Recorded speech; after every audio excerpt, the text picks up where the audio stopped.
For today's lesson, we will be discussing about operations on functions. So we will focus now with multiplication and division. Now, how do we multiply functions? So given two functions, f of x and g of x, their product is denoted by f times g of x.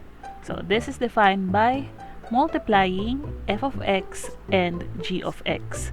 So just like addition, subtraction, so for multiplication, all you have to do is to multiply the two given functions. So you should also know, or we will apply the concept of multiplying algebraic expressions in multiplying functions. Example number 1. Let f of x equals 4x minus 1 and g of x equals x squared minus 3x minus 2. Now we have to find f times g of x. So we know that f times g of x is just equal to f of x times g of x. So all we have to do is to multiply them. So we have 4x minus 1 multiplied to g of x, which is x squared minus 3x minus 2. Now in multiplying, so we should distribute the terms from f of x and then multiply it to each term of the function g of x. So let's do it. 4x times x squared, we have 4x cubed. Then 4x times negative 3x, that is negative 12x. 4x times negative 2, that is negative 8x. Then negative 1 times x squared, that is negative x squared. Negative 1 times negative 3x, that is positive 3x. And negative 1 times negative 2, that is positive 2. Now after multiplying the terms from each functions, we have to simplify, meaning we combine similar terms. So there's no other term with 3 as the exponent, so we'll just write here 4x cubed. Same as with x squared, so there's no other terms here in the function that has the exponent of 2, so let's just write here negative x squared. Now we have negative 12x, negative 8x, and 3x. So what we can do is we can combine the three terms. So negative 12x minus 8x, that will give us negative 20x plus 3x. Thus we have negative 17x. And then last is we have the constant, which is positive 2. So since there's no given value for us to evaluate, therefore our final answer now is 4x cubed minus x squared minus 17x plus 2. So this is now the product of the two functions. Next, let's say we have f of x equals 4x minus 1 and g of x equals x squared minus 3x minus 2. Now we have to find f times g of 0. So similar with addition and subtraction, we can also multiply the terms first and then evaluate, or you can evaluate first and then multiply. So either of the two, you should get the same answer. Now let's try to use the first method, which is multiply and evaluate. So we have f times g of x.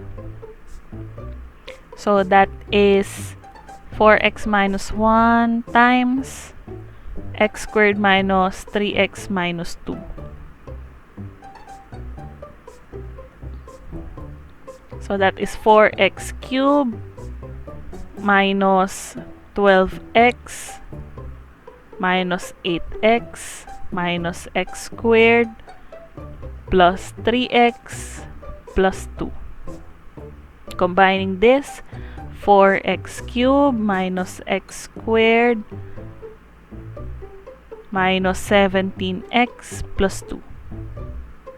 So this is now f times g of x. Now since there is value which is 0, that means you have to evaluate the given function or the product of the two functions with 0. So f times g of 0, substitute 4 times 0 cubed minus 0 squared minus 17 times 0 plus 2, or in short, the answer is just 2. So if the value of x is 0, the function will be equal to 2. Now let's try to evaluate first and then multiply. Evaluate it with f of x, so f of 0. So we have 4 times 0 minus 1,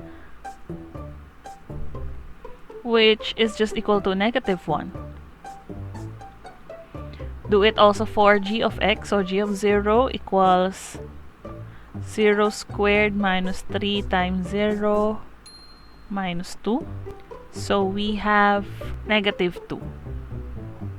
Now after getting the values of the two functions, all we have to do now is to multiply. So f times g of 0 is equal to f of 0 times g of 0, which is negative 1 and negative 2. Therefore, the answer is positive 2. So they are just the same. Now, the downside with multiplying first before you evaluate is that the process will be longer since you have to multiply expressions, unlike if you're just going to evaluate first. So it will be shorter to evaluate first each function and then multiply their answers at the last part. So it's up to you which one to use, as long as we have the same answer, so it's both correct. Let's have another example. Let f of x equals x minus 2 and g of x equals 3x squared minus x plus 1. Find f times g of negative 1. Now, since there is a value that is given for us to evaluate the function, so it's either we multiply, then evaluate, or evaluate, then multiply. So let's just evaluate first because it's shorter. So evaluate first each function. So we have f of negative 1 is equal to negative 1 minus 2, which is just equal to negative 3. So that is for the first one. Let's do the same thing with g of x. So g of negative 1 is equal to 3 times negative 1 squared minus negative 1 plus 1. So this is a 3 times 1 plus 1 plus 1.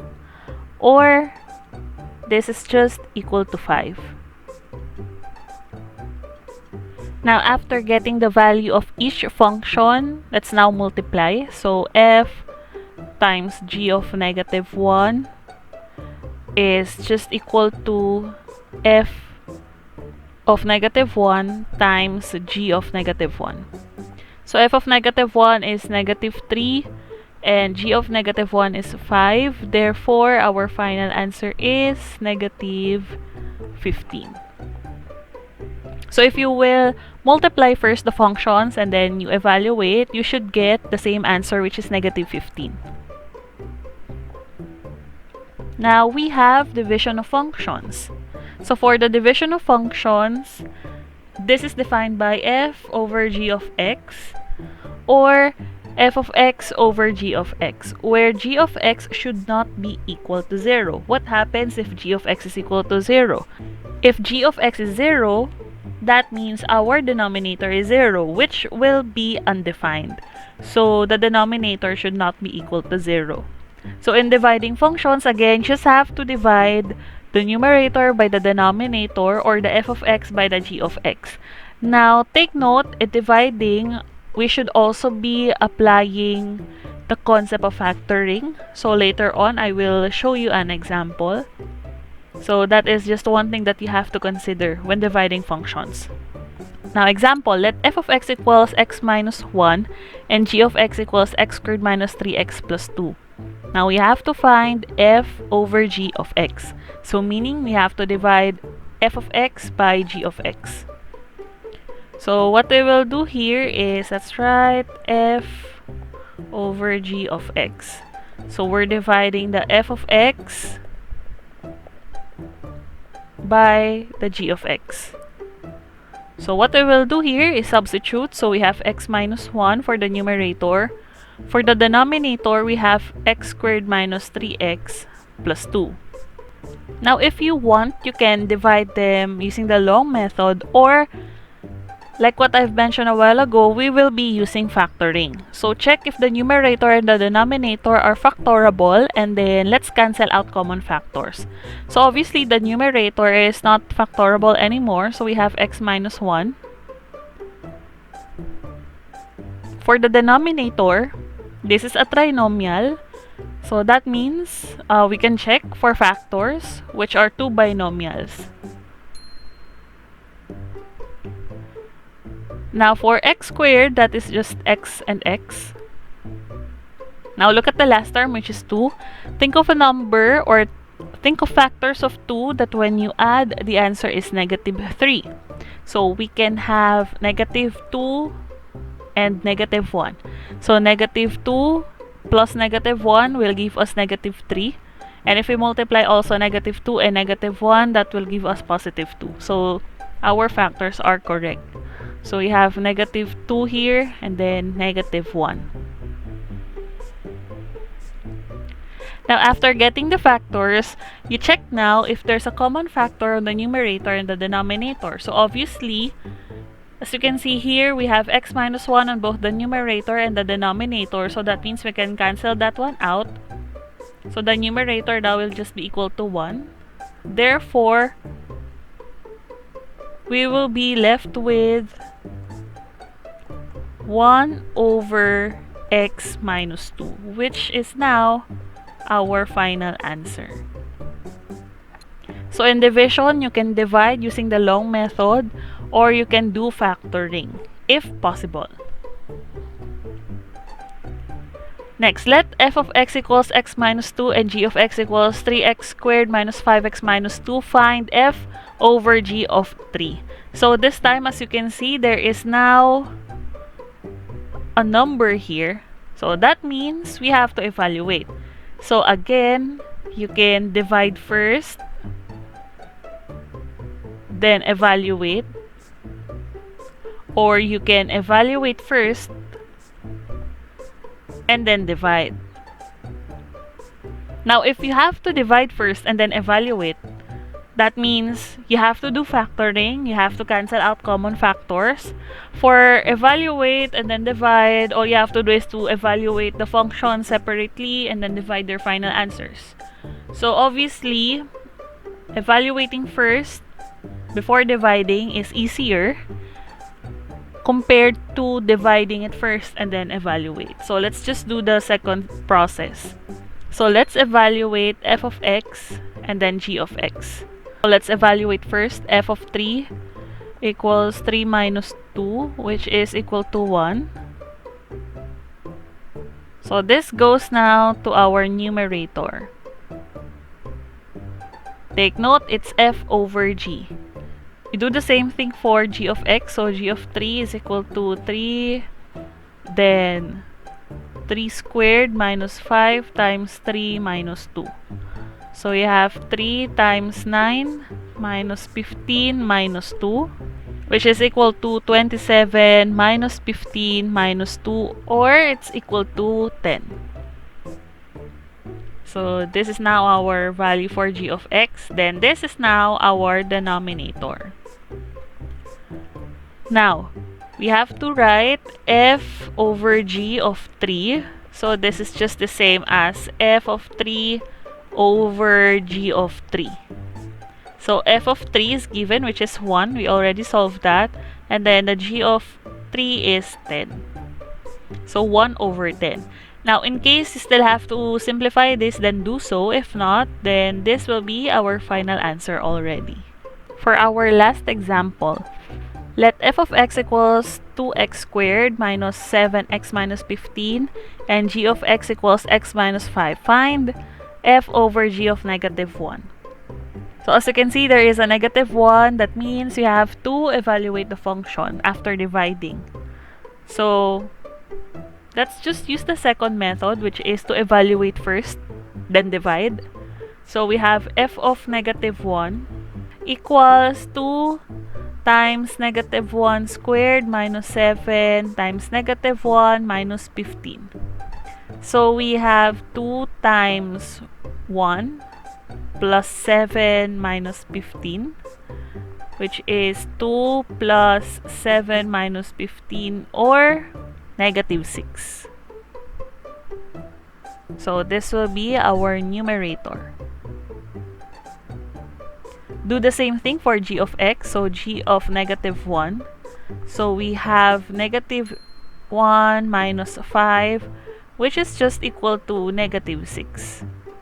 So this will be our denominator. After that, let's now solve for f minus g of negative 1, which is again the same as f of negative 1 over g of negative 1.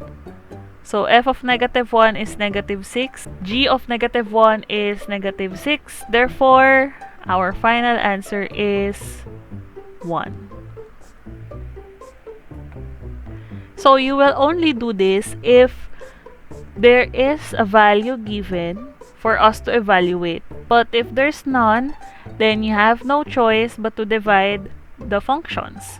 So it's either you divide them manually or you divide using factoring and then simplify. So that's it for today. I hope you learned something about multiplication and division of functions, and see you next time.